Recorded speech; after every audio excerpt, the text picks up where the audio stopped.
See? You just say thanks, Neats, and the music goes quiet. And that's how we are.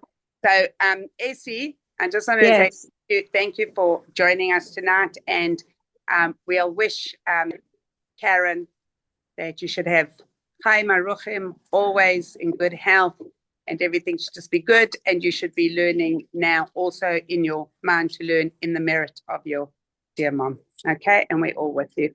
And here we are. Okay? I don't know which way. Oh, wow. So there we go. There's it. Essie, look who's there. Can you see anybody you recognize? Oh, wow. Wait, I need the screen not big enough. Who's there? Who's there? Oh, wow. So we are learning, we are doing the challah here tonight while you'll be learning in the schus of Elisheva. We will be doing the same thing here. We're going to be mafresh challah. And here in Elstree, have you heard of that? You know? Just checking, you know where it is. It's very Joanne, near whose to. house are you in? Are we in the Teitelbaum's house? Very nice. And very special. So I just wanted to welcome you all. And I will be back at the end of your class to be mafresh challah. Okay, we'll be with you. We're going to go on silent and we will still have our half brusher here that is here with us. And hi, Ma. My mother's there as well, everybody, in Israel, in Shoresh. Hi, Ma. I'm waving. Love you. You don't have to unmute and answer. I know that you're saying I love you too. Oh. Okay. Enjoy, everybody, and I'll see you at the end of the class. Okay, we're here with you. Okay. Yeah, lovely. Okay, so I get started. The month that we're in now, the month of Shvat, has energy in it, which we do need to tap into if we learn about, and it's incredible how much it can impact us. So I want to just mention that.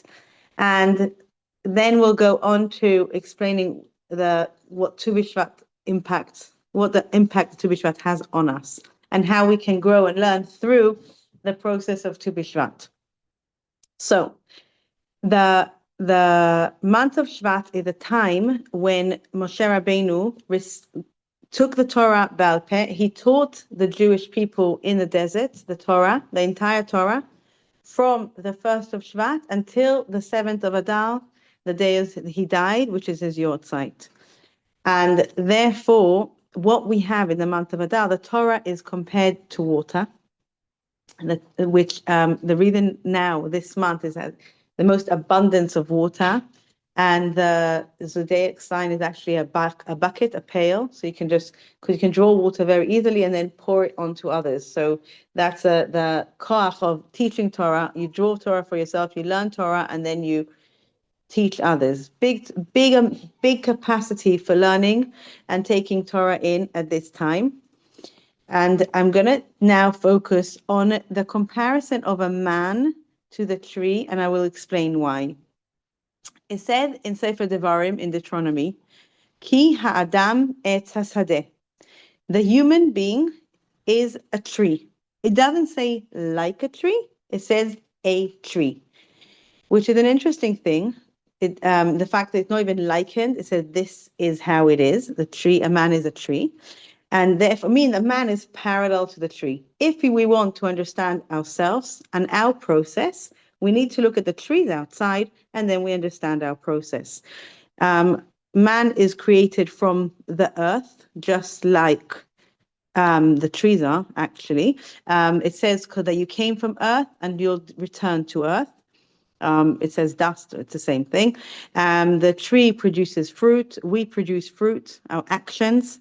And the Rosh Hashanah La'ilan, it says that the Tu B'Shvat is the Rosh Hashanah for the tree, and therefore it's a Rosh Hashanah for us. I want to understand in what way it's our Rosh Hashanah, and then how can it impact us? What can I do with it? So, in difference to the tree, the tree is judged on a physical sense. We are judged on a spiritual sense. What is this? So, I want to understand the tree, the process, and then reflect it back to us and what we can learn from it, and then we can take it forward and really impact ourselves. So just like a tree produces fruit, we also produce fruit, but we have a difference, which we have a spirituality that we can infuse into our actions. And then every action and action that we have has an neshama, has a soul to it, and not just a body. There are people who serve Hashem with happiness and people who less so. People who do it by rote, people who do it because they learn and they're excited to do it. The more intent you put into your action, the more thought you put into it, the more neshama you are giving it. So really, the Rosh Hashanah for the trees, in terms of people, it's a Rosh Hashanah on our process, is how we are going through our process. So let's understand it. So the first thing that happens when we come to plant a tree, the first thing we need to do is actually select a place. Where am I going to plant this tree? What is that parallel to within human beings?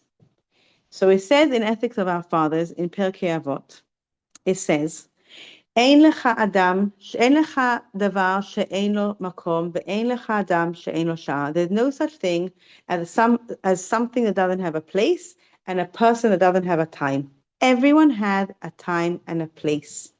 The place for us translates as knowing I have a place. What is my place? The day I was born, Hashem decided, I need you in this world. There's a place for you. You have a task to do, more than one task. You have a tafkid, you have a mission, you have a purpose, there's meaning, and you have what to do in this world. If I understand that I have what to do in this world, I have meaning, then it gives a whole different understanding. Some people feel like they don't have place. They feel like, what's the point of me? Other people are better than me. Anything I can do, other people can achieve. They're successful. I am not. My life is rubbish. Their life is great. When a person comes to plant a tree, he needs a place to put that tree. If he doesn't have a place to put that tree, there's no tree and there's no fruit. If a person understands that I need a place, if I have my place, I can give, I can be successful, I can influence others, I can impact the world. I need to know I have a place. Every single one of us needs to know we have a place. We are important. You are so, so important. Hashem wants you in this world. Hashem needs you. Now, you need to understand that the task that you can do, what you can achieve in this world, only you can achieve. In other words, nobody else can make a bracha that you can make. No one in this world can do it. Not Avram Avinu, not Moshe Rabbeinu, not King David, not Yosef HaTzadik, not Sarah Imenu, not Sarah Shnira, and not even Rebbetzin Joan Davan. Nobody can do a bracha that you can do. And something else, no one else has the challenges that you have.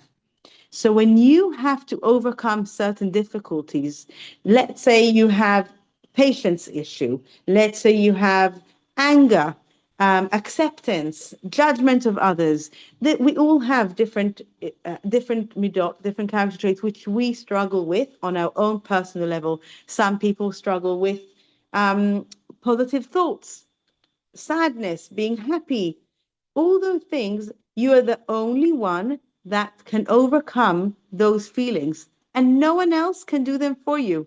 And when you overcome them, you are being successful in fulfilling that which you came into this world for. And we keep getting more challenges because our mission evolves. Our purpose keeps it. We will always have purpose. For comparison's sake, the angels, a malach, has only one tafkid to do. They have one thing. And that's why the Torah was not given to angels. One thing, they're done. We keep having challenges. We keep having to overcome. We keep developing. We keep evolving. We keep becoming. We constantly have to overcome in order to become. Knowing that you have a place, that you are important, that you are visible, and Hashem wants you, is the most important thing before you even come to start fulfilling your role in this world. That's number one. Having a place, knowing your place. Once you have your place, we are then going to go to the next stage, What is the next stage? The next stage is a melacha, a task that we learn when we learn Hilchos Shabbos, the laws of Shabbat, and that is harisha. Harisha means plowing. Why do we need to plow? Why do we need to plow the ground before we plant in the ground? Because the ground needs to be softened. The ground needs to be opened. It needs to be softened. If the ground is not softened, it's not open, it can't receive. The process of plowing is not necessarily so comfortable for the soil. It's being pushed out, it's being pulled out, and sometimes things need to be removed from it. Doesn't necessarily like it so much. However, it's a vital and important part of coming to plant a tree. What is that parallel to in a person? Our sages tell us, the holy books say, that amongst people, there's all different types. If the soil is stubborn and it refuses to open, it will not produce fruit. A person who's closed, who's rigid, who's stubborn, cannot learn. He's not open to change, is not open to learn and to accept. A person who is opened and allows himself to be someone who can accept and learn is called in our Sfarim, in the holy books, a mekabel, a receiver. I'm allowing myself to be a receiver. A perfect example for a receiver is people who go to shiurim. You are willing to go and learn. You are open to take stuff in. So it says in Chazal, "Le'olam yeh adam rach tekaneh." You must always be soft and not hard like a cedar. You have to be soft and not hard in order to receive. Where do we see it in character traits that we need to work on to let go of? For example, when someone is very, very stubborn, they won't accept that they need to change. They won't accept that there's something wrong with them. And I read a story of a girl, a young girl who went to Rav Steinman Zecher Tzadik Livracha to ask for a bracha. She wanted to get engaged to someone. And just before getting engaged, she went to Rav Steinman to get a bracha.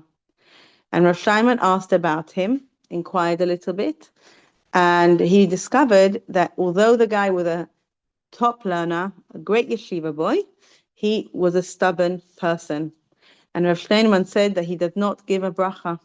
He said you shouldn't marry a stubborn person. And she didn't listen. She really liked the boy, and he had lots of other good qualities. And they got married. And a bunch of years down the road, I don't know, 15, 20 years down the road, I don't know how many years, a lady showed up at Rav Steinman, crying and asking for a bracha and for help. What happened? Her husband is very, very, very, very sick. He needs to go. They lived in Israel. He needs to go to Germany or abroad to have treatment, and he refuses to go to have his treatment there. And it's the only place he can have treatment. And Rav Steinman said, that lady, she came to me before she got married. I told her not to get married to that guy. He will, with his stubbornness, he will take his own life. So why is that? Because you can have I have a very nice piece of land, brilliant, nice size, beautiful. But if it's hard rock, it won't produce any fruit. I can't plant anything in it. So you can't do anything with it. If we recognize amongst ourselves that we have stubbornness, obviously we need to work on it. We need to work to be flexible over and over and over again, to allow ourselves to accept, to make changes. So first thing, plow in our own personality, allow ourselves to accept and learn from others. Okay, then the next stage is actually, it's called zibul hakarka, fertilizing the soil in order for it to be prosperous, to bring out better fruit, better produce. Now, it's a very interesting thing, fertilizer, because it's the lowest thing around. it's smelly, it's horrible, and it's like it's waste. So it's an interesting thing that Hashem took something which is so lowly, like the most lowly thing in creation, and he made it into something that will be the fertilizer. What do we learn from that? So in Lashon HaKodesh, in the holy language, that fertilizer is called zevel. Zevel is the initials of Zecher Lemaase Bereshis, to remember the time of creation. So on a deeper sense, it's because before the Adam and Chava sinned, there wasn't any waste. Anything they ate would just be absorbed in the body, and there was no need for waste, just like the manna. And by remembering Zechel Masa Bereshis, remember the sin, remember that we need to do tikkun. But on another level, and that is what I want to focus on, is why is it that Hashem made, and then that in order to produce growth, you effectively need to have difficulty. You need to go through a hard, horrible time. Effectively, that's what it is within mankind, right? That you have to put on the soil, spread on it, horrible, smelly stuff in order to produce better growth. So there is something called in us, koach hashiflut, which means letting go of my ego in order to grow. Says the Ramban, Nachman Adiz, in his letter to his son, Hashpel atzmecha veyenascha amakom. Lower yourself, and Hashem will bring you up. The knowledge that we came from dust and we will return to dust, and anything I have is from Hashem. I can take credit for nothing because all my great qualities are from Hashem. And if I have qualities, what I need to do with them is use them. I have a responsibility to use them, but not. But I understand, I'm not looking down on myself. I understand that nothing is mine. Nothing is mine. If I have, it's from Hashem, and it's going to go back to Hashem. Just like the zevel, the fertilizer, that is the lowest thing in creation, but it brings to the highest, to the greatest prosperity, to the greatest growth. So also, if I lower myself, I understand that I can be a nothing. Hashem is everything, and I'm just part of his world. Then I can achieve the most amount of growth. I'm going to give you an understanding, a story to illustrate what I mean. There was a teenage girl I think it was in Krakow, during the years of the Holocaust. She was in a ghetto, and she had no one left of her family. So she was a teenage left on her own, and she was very, very miserable. And she got to a point that she felt she really needs chizuk. She really needs to be uplifted and strengthened. So she went to the other side of the ghetto, and she knocked on her teacher's door. Her teacher was just a few years older than her. She was one of Sarah Schneerer's teachers, which was the first Beis Yaakov school to be founded was by Sarah Schneerer, a very, very incredible lady. And she trained many, many young women to go out and spread the Torah to other girls. So one of her young teachers was there, and this girl went to her teacher to get chizuk, to get strengthened. She knocked on the door, there was no answer. She opened it, she went right in, and she saw her teacher in bed in a dire state, and with very, very dry lip, parched. Very clearly it was her last hours. She said to the girl, she whispered, "I'm sorry, I can't help you anymore." So broken, the girl went on to another friend's house, and she found her in a pretty similar state. And she was like grasping on what else, who else can I go to? And there were two girls that were sisters, very close in age, that were also part of her group. So she went on to their house, and she found them huddled together, frozen. No longer. She was beyond broken, and she just didn't know what to do anymore. And she walked away from the house, and she wandered onto the bridge of the gate of the ghetto. She's standing on the top of the bridge, and she sees the other side of the ghetto. Poland, sunny Poland, mothers and children playing. Everyone's happy. There's no war going on the other side. There's no desolation. There's no destruction. There's no death. And at that moment, she thought, I'm not handling this anymore. I need to grasp myself. I need to grasp hold of myself. I can't, otherwise I'm gonna fall apart. And she spoke to Hashem out of her heart. And she said, Hashem, when a farmer wants to better improve his field, he takes fertilizer, Zevel, and he spreads it across his field in order to produce the best growth he can. It's the lowest thing of creation, yet that's what the farmer uses in order to create the best fruit that he wants to get. Hashem, you are the farmer and the world is your field. The best growth will be when Mashiach comes. I understand that you want to get the best growth to happen for the time of Mashiach. And I am just that tiny little screw in this very big system. I do not understand your plan. But if you want to turn me into fertilizer, to be the Zevel that will fertilize your field, it will be my honor to be your Zevel. And then we can have the best fruit when Mashiach comes. If that's what you want, Hashem, I give myself to you. She walked off the bridge. Not a very long time after, the ghetto was cleared. She was taken to Auschwitz. From Auschwitz, she found herself being taken to Bergen-Belsen. And after the war, she survived. She made her way to Israel. She built a beautiful family. And at one point, she said to her family, you will never understand.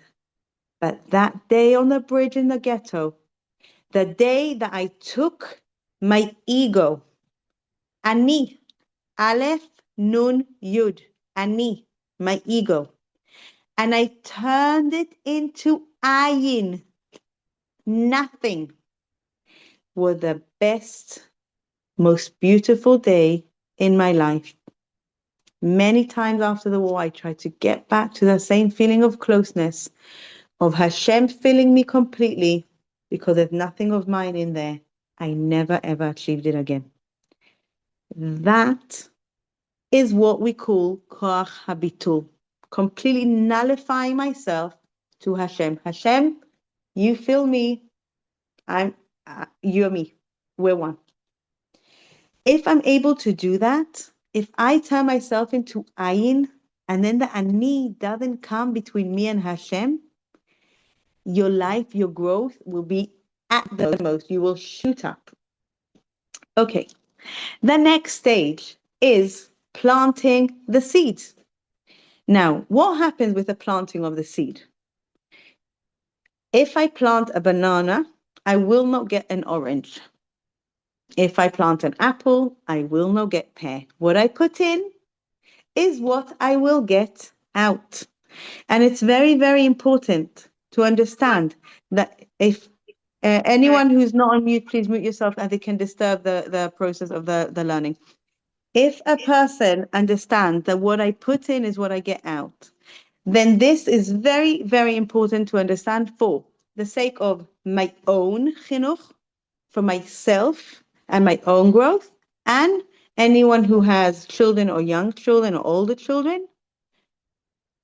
What you put in is what you'll get out. What I read is what I will become. What I expose myself to, what I listen to, what I watch, what goes in is what will come out. Okay, now, The next stage that happens to the tree, to the seed, is a very, very painful experience. Very painful. Because the seed goes on to rot. It slowly, slowly rots and rots and rots. And it gets to the core where it nearly, nearly dies. And just at that moment, before death, is when the tree will then start to grow. The Ari HaKadosh calls it a concept of poshet tzura velovesh tzura, getting rid of the old form and taking on a new form. It's a very, very important stage to understand for every single human being. The first day has to go in order for night to come. Night has to go in order for the day to come. Time changes. The first form goes, a new form comes. The same thing happens to us humans, physically, emotionally, and spiritually. There is a pasuk that says, Sheva Yipol Tzadik Vakam. 7 times the Tzadik falls and gets up. 7 is to come and tell us that it's not just once or twice. It's many, many, many, many times. And Rav Hutner says that it's not that a person falls and gets up and then he's called a tzaddik. When are you called? The pasuk says Sheva Yipol 7 times. Will fall. Note, will fall. In other words, we will continue falling. And then it's called a tzaddik. And then it says it will get up.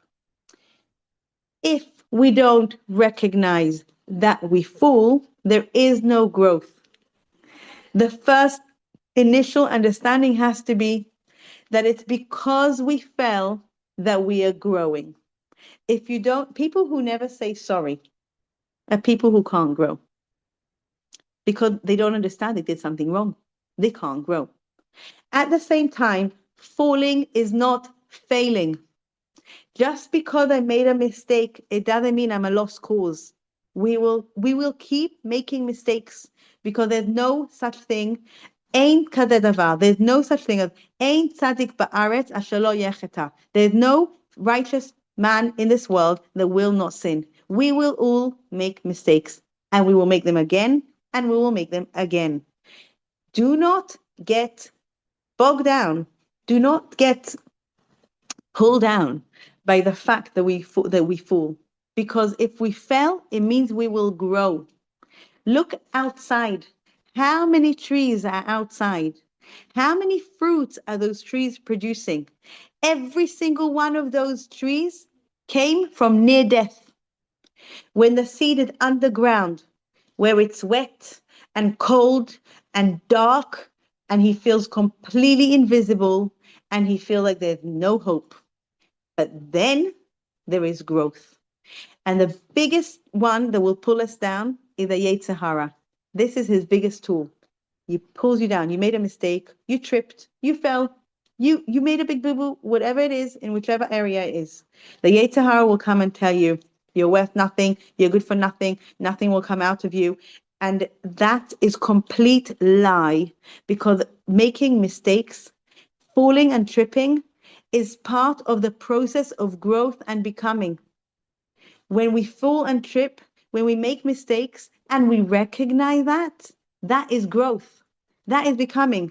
Says Rav Yitzchak Hutner, it's if a person would understand that it's through the falling that he's becoming, he would welcome.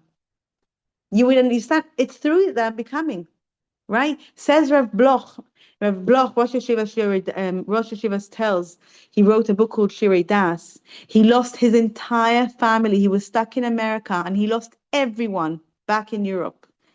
And he says, I pity a person who has not gone through challenges, because how can they discover their potential? How can they become themselves if they haven't been through a hard time? So just like the seed, go through the rotting process and then it grows. So a person must believe the 7 times a person falls and gets up, and then he the tzaddik.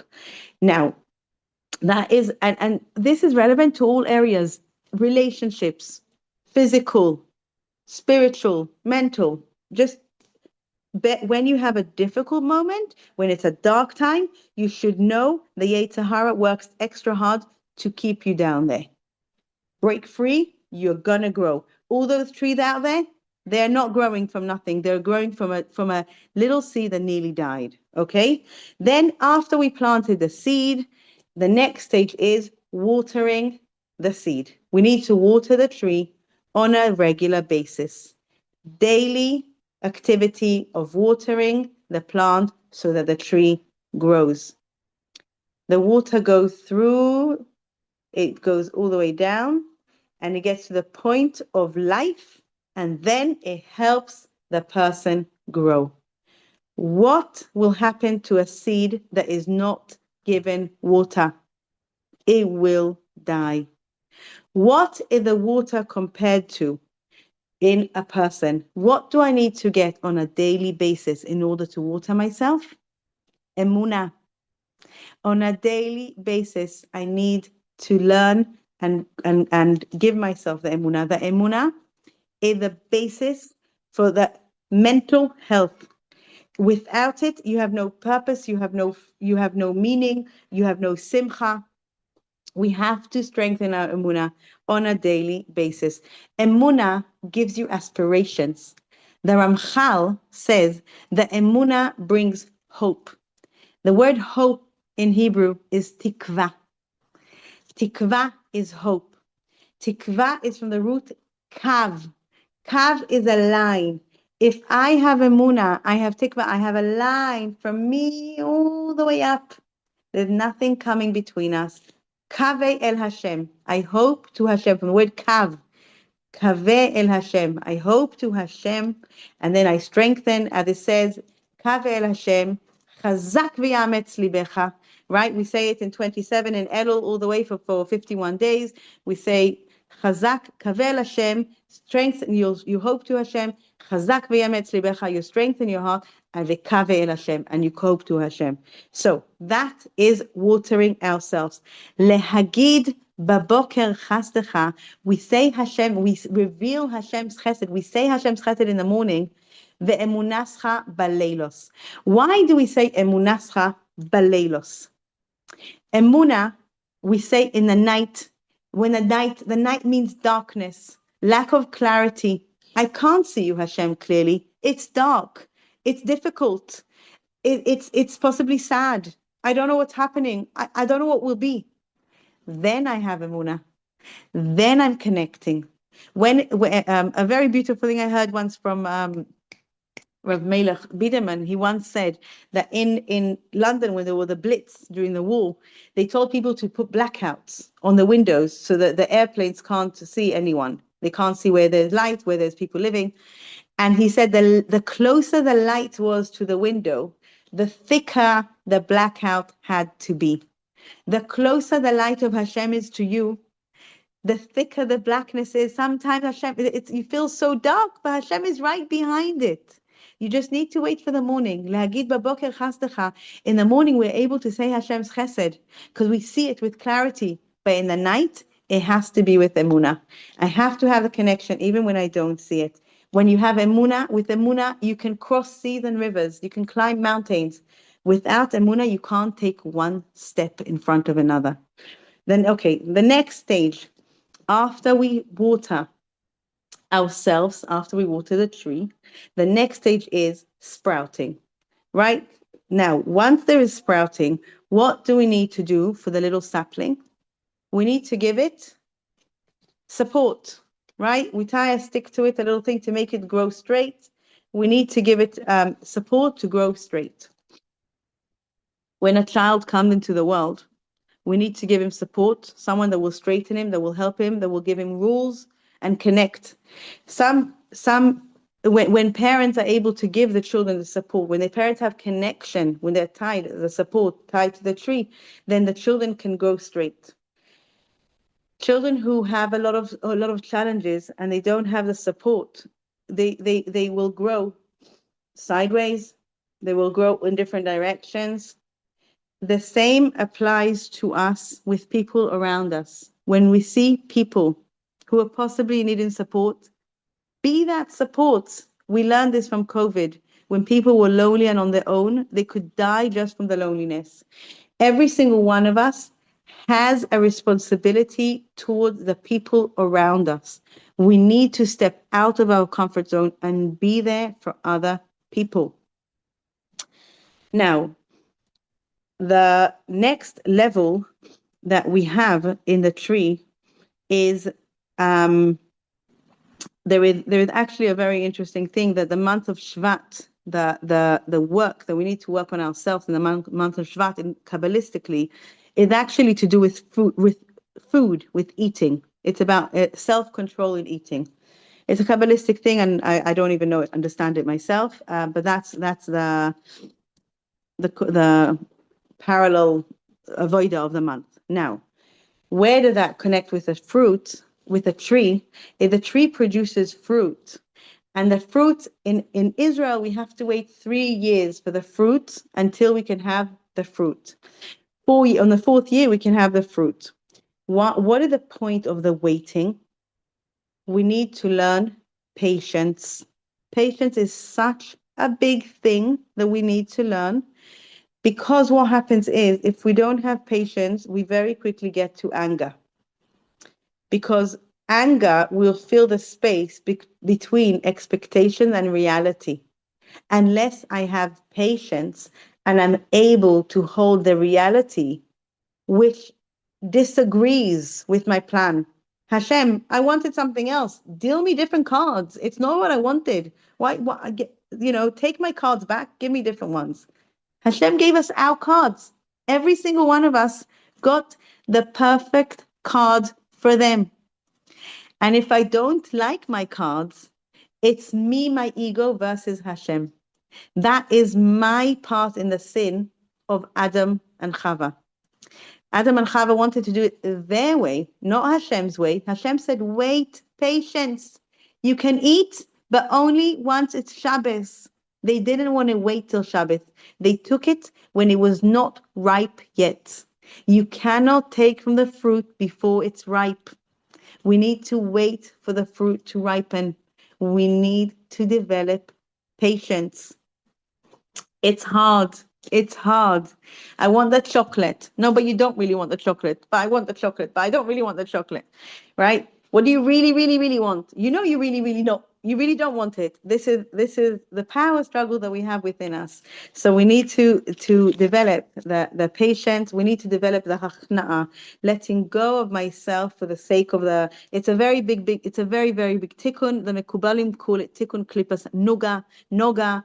It's a whole lofty thing, but it's to do with the waiting, the patience, the developing, letting go for the sake of Hashem. So, okay, when it comes to the thing of food, so the concept is there's a lot of food which we're allowed to have. They're kosher, they're fine, but they're not good for us. And that is where our battle is. Our battle is to sanctify ourselves within what's allowed and take what's good for us and not take what's not good for us. By stopping myself from eating that which I just fancy and I eat what's good for me, that brings a lot of kedusha into the world. Okay. The next thing is we have trees that produce fruit. We have trees that don't produce fruit. We have all different types of trees. There's trees that give a lot of shade, and there's trees that just take for themselves. And we are compared to those trees in many, many ways. There are people who give a lot from themselves to others, and there are people who concentrate on themselves. We have to become givers, and we have to know how to give, and that's a process that we need to learn. Okay, the next thing is I want to just remind you, if you look at the cycle of the life of the tree, the span of the year, which is parallel to our growth and our development. If someone would come from Mars down into Earth, and they're coming to study the life of the tree on Earth. They come down, they land here at the end of March, and they do a study on the trees. They're here for 9 months. They go back. They finish their journey, they go back. What will they report? That in April, the tree is an unbelievable blossom. It's beautiful. It's green. There's lots of bud. There's lots of flowers on the trees. May, the flowers are developing. June, there's fruit everywhere. There's the flowers became fruit, and there's green and orange and red and yellow. It's marvelous and it's beautiful. And then, as we know, the summer goes. The autumn comes. The tree starts losing its beauty. It loses its colors change, and by this point of the year, the trees couldn't look more dead. You look outside, the trees look dead. His mission is finished. He went up back to Mars, and he reported that in Shvat, in the month of Shvat, the trees are dead. In reality, our sages tell us there is nothing more opposite than the truth. Because on Tu B'Shvat itself, something marvelous happens. The sap against all gravity starts running up the tree. The very, very, very dead-looking tree. On the inside, there is renewal. There is renewness. There is rejuvenation. And the sap runs up the tree against gravity, and it goes up and up and up, and it reaches to every tiny little nerve ending. Every little branch that looks so dead is now starting a new reality. This is us. And I want you to know that the spiral of the year is very much corresponding to us, which is why we know, for example, that Pesach is a time of freedom, because Hashem infused the time with energy, with power of freedom, and that's why we came out of Egypt in that time. Same as, for example, Rosh Hashanah, the day that Adam and Chava were created, the day of judgment of man. Should he be, should he not be? And that repeats itself every year. The word Shana, if you think of the word Mishnah, what does it mean? To repeat. The word Shana means to repeat, which is why by the word Sheina, sleep, is connected to that, because when something is repetitive, you fall asleep. I hope you're not falling asleep. I hope I'm not being too repetitive. When something is repetitive, you fall asleep. It's boring, right? That's why Hashem gave us every month Rosh Chodesh. Chodesh means Chadash. To renew within the cycle of everything that happened, we need a renewing. We need every month to renew ourselves. We need to kind of buy into the concepts of the time and what time has to offer us, and run with it. So this month we have renewness, we have rejuvenation, we have a freshness, we have the huge abundance of Torah and life to grasp on and to catch and to take and to learn and to drink and to pour and just live it. It's a time that is hardest to be happy because it is so great and so miserable and so dreary. Definitely here. I mean, in Israel as a child, we used to sing Hashkedia Porachat, B'Shemesh Paz Zorachat. There's no Shemesh Paz to find if you look for it. But at the moment here, within the dark, and that is our job. Our job is to look for the happiness inside, to find it within, and be the sunshine that will shine for other people. Bring the shine, warmth, and love and light onto others, so that they can have growth, so that they can have development. And by giving and doing for others, you will be for yourself. I don't know how much time I have because I can continue. So I will continue until Joanne stops us, I guess. So if we look at in the winter, what did the tree do? The tree has to preserve itself because there's less sun. It doesn't have as much energy, and it's cold, the days are shorter. So the tree lets go of the many leaves that it has on it, which are sucking a lot of energy from it, because he needs to preserve himself. What are those leaves compared to? Thoughts, too many thoughts that are running in your head and are pulling you down. You don't have the energy. You have to preserve. Let go, let go, let go. Renew yourself, new thoughts, new fresh, good thoughts that will come with the rejuvenation of yourself in this month of Tu B'Shvat. Another thing is that you should know that the winter brings a lot of rain, a lot of water, a lot of storms. The tree gets pushed from side to side. It gets blown a lot. If there's no rain, there is no fruit. In life, we have different times. We go through different times. Sometimes it's very stormy. It's very rainy. And as they say, when it doesn't rain, it pours, right? It's like, oh, I can't. It's from all directions. I don't know what to do anymore. It's this and it's this and it's this and it's that. And we all go through times. Sometimes a calmer and sometimes they're just like so much. People have difficulties. People have sorrows. People have a difficult time. But you should know it's only a period. It's not long lasting. It's a winter. There will be a spring. There'll be a summer. Don't let the winter pull you down, because you should know that your success will only be because of your difficulty. The happiness can only come because you understand the depth of difficulty. And if you understand that when you go through things, it's for the sake of your success. Yosef HaTzadik only arrived at the success that he was, and he was called Yosef HaTzadik, and he was called Yosef the successful, Ish Matzliach, a successful man. When was he called successful? When he was in the dungeon. 17-year-old, kidnapped by his own brothers and sold on to terrorists, and he's taken into the tunnels, not very far from Gaza. And he's down there with his leg chained, and he's happy. How do we know he's happy? Because he says to the butler and the baker, "Why have your face fallen? Why have our face fallen? We should be happy. We are on Everest. We just climbed. They're in the dungeons. They're in jail. They don't have a future. They don't know when they'll come out." He understood, this is where Hashem wants me to be now. No, I don't have a mommy. Since I'm really young, I don't have a mommy. And no, my father has no idea where I am. And yes, I'm completely alone in the world. But Hashem, if this is where you want me to be, then you're with me. Then I'm not alone.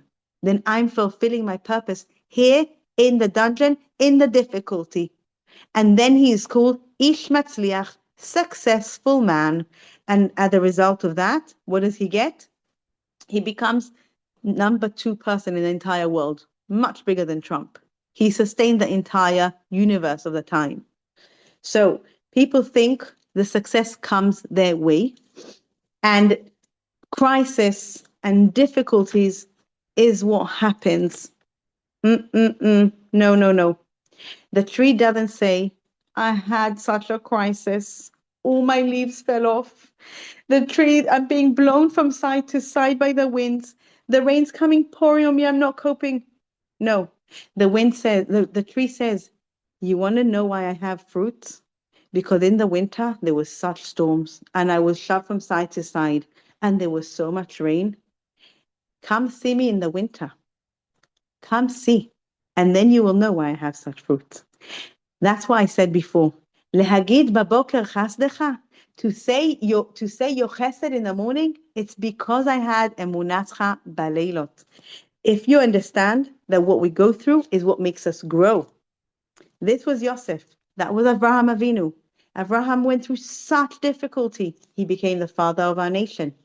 Yaakov was stripped of everything he had. He said, "Ki b'makli avarti et hayarden." I crossed the river. All I had was my staff. Eliphaz, his nephew, took even his clothes away. He had nothing. And he became the father of our nation. He had so much materialistic good. Never mind that he became the father of our nation. That when Esau came, he had to split his camp into 2. He had so much. Everybody goes through difficulty. Everybody goes through processes. We all go through the process that the tree goes through.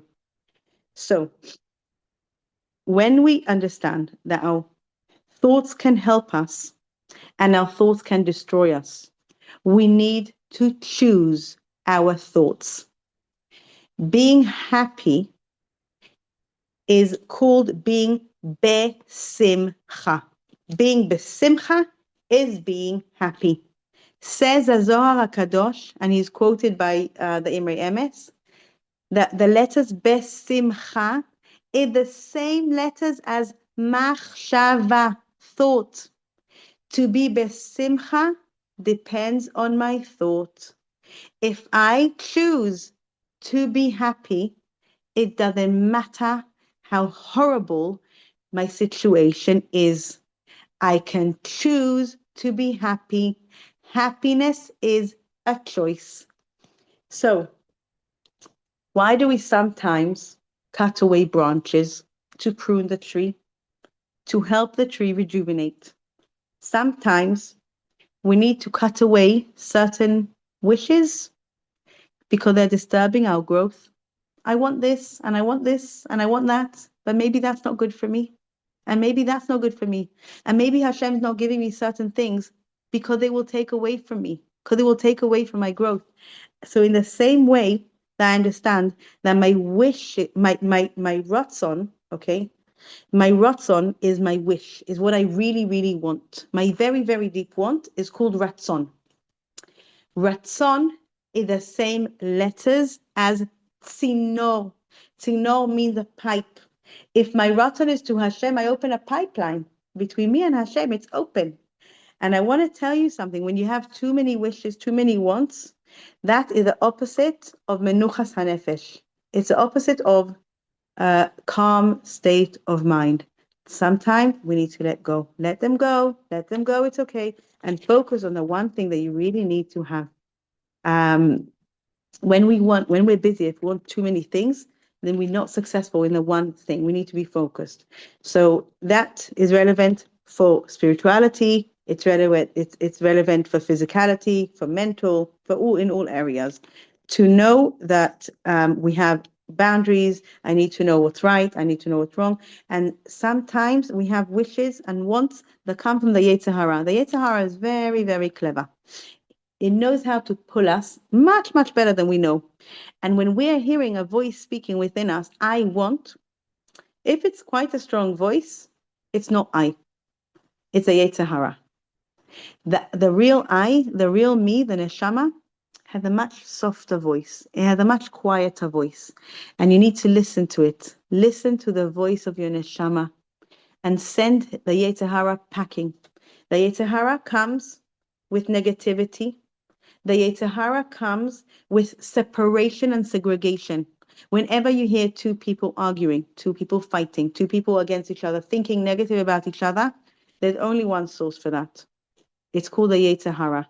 Because the Yetzer Hara comes from a power, from a negativity called machloket. It's called nifradut. Parad is a part. The word part actually comes from the word prad in Hebrew. Pei Resh Daled, Prad. One, that's a part. To separate things is lehafrid, to separate. The Yetzer Hara wants to separate us from each other. When you think bad about another person, you will feel more miserable. When you will think good about other people, you will feel happier. It's a real process to go through, to let go of the negativity and feel positive. That is letting go of the ego, what I said at the beginning, letting go of the I and allow Hashem to fill me.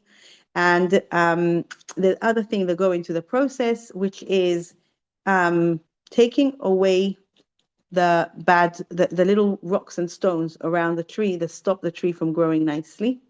When the tree is not treated with respect, the tree will die. We had this experience. There's a fruit tree in the back of, not so back, in the back of my house, but it's quite close to the house. When we did a loft conversion, there was a lot of rubble and rubbish that was thrown down onto the garden, and lo and behold, the tree died. We did nothing about it. I tried to figure out what happened to the tree, and I realized the tree was treated with disrespect. There was lots of rubbish from the building site that was thrown onto it until it was cleared, and the tree died. What are those stones compared to? They're all the little things that don't belong to me that should be sent away. Lashon hara, taking things that are not mine. let go of the things that are not mine, focus on me, focus on my mission, focus on my task, what I need to achieve, take myself out, fill myself with Hashem, and grow. I give us all a bracha that we should take the growth, the energy of this month, the time that Tu B'Shvat gives us the rejuvenation, and really, really grow. Good Shabbos. Thank you. Hi, can you hear us? I can hear you now. Okay. Essie, I'll have to do my chazorah tomorrow, but I did hear that it was already, I've had reports, what a good class it was.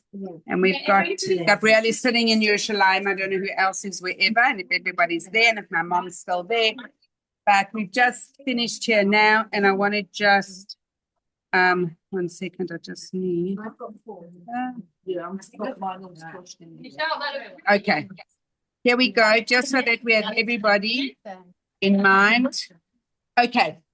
Let's go. Everybody ready? We've got live amains as well, and everybody can have in mind and just be thinking of all the things that we need to daven for. And I'm just going to add in quickly, Essie, because I don't know if you've said it, but for anybody this Shabbat, the Shabbat of the 10 Commandments, okay, and where we learn also about making sure, about keeping Shabbat, elevate your Shabbat, whatever you do. Whatever you don't do, do a little bit more. And let's just elevate it with intention and telling Hashem we're giving him his gift. We're using the gift that he gives us called Shabbat. Okay? So everybody have in mind, close your eyes. We can pray for whatever it is that we need, want for ourselves and for everybody else. And we thank Hashem for everything. Baruch atah Adonai Eloheinu melech haolam asher kiddushanu b'mitzvosav v'tzivanu lahafrish chala min ha'isa. Amen. Harezu chala. In the merit of this beautiful mitzvah of Afrashas Chala, that we should have a refuah shalema for Yitzchak ben Berol. We should have a refuah shalema for Elisheva bas Chaya Rus, and for Rivka Yittel bas Rachel. We should have refuahs and Yeshuas for all of Klal Yisrael. We daven hard now that we send, Hashem sends us Mashiach now. Okay, we still got time, certainly from England, to get to Eretz Yisrael before Shabbat. There's late night flights. There's early morning flights. We can go anytime. And what do you need to take with you? Nothing. We just need to go. Okay? So let's just make sure that next week we're going to be taking our dough, our challah ready to the Kohanim. And as I tell everybody, you've got to practice making good challah, because the Kohanim men like good food. And if they know that you're going to bring them good tasting challah, they're going to take you in line first. Okay? So make a beautiful Shabbat, everybody. Thank you. And really in the zechus of Hashem should look at all these beautiful women, all these beautiful Jewish women that are going to be part of bringing Mashiach and the Geula. It's the women, the Nashim Tzadkaniot, the holy women. And as you see, and if you felt what goes on in this home, you know that there's a very holy lady running this place. And that, honestly, I want to tell you that it's not that easy very often going and doing these things here. Walk in like wow, everything's done and ready. And that was a good training of an 11-year-old. But everything happened the way it should. Everything was ready and done. So to the Ashes Chayil of the house here, thank you for hosting us. Thank you for having us. And you should be part of making sure that, you know, that all the beautiful things that come out from your husband's shtibel and literally all the goodness that is brought into the world through blessings that Hashem showers, and you are incredible enough that you share Belev Shalem with a full heart and with Shefa. It's like, you know, you can always feel when people give, and they give from a place. It's just a pleasure. It's just a pleasure. So you should always merit to do beautiful things in your life. Thank you. That was very inspiring. Lots of love, everybody. See you in the morning, Ms. Mola. I'm listening. Love you, Ma. Sorry. Now you can get some sleep. Or if you want to chat us on the way home, we'll chat. Yeah, cool. Love you. Thank Good you. night, good Shabbos. Such a pleasure. You see, look at you. Now.